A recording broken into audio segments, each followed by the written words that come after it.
Hey there, tech enthusiasts! Have you ever wondered how microcontrollers keep running smoothly even when things go wrong? Let me introduce you to the superhero of stability, the Watchdog Timer.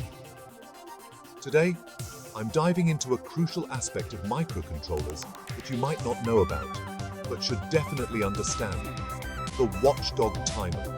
So, what exactly is a Watchdog Timer?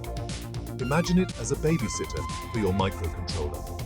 It's there to keep an eye on the system and make sure everything is running smoothly. If something goes wrong, the Watchdog Timer steps in and resets the microcontroller, bringing it back to a known good state. Now, why is this important? Well, in embedded systems, you can't afford to have your device hang or crash. Whether it's a smart home device or an industrial machine, reliability is key. Here's how it works.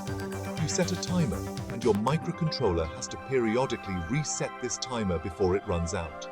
If the microcontroller stops working correctly and fails to reset the timer, the Watchdog Timer will expire. When it does, it triggers a reset of the system. Simple, right? But wait, there's more.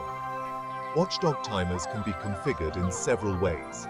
Some are simple with just a timeout period, while others are more sophisticated, offering different modes like windowed watchdogs, where the reset has to occur within a certain time window. To implement a watchdog timer, you'll typically find a dedicated register in your microcontroller's datasheet. You initialize it during setup and then periodically reset it in your main loop. So, the next time you're working on an embedded project, don't forget about the watchdog timer.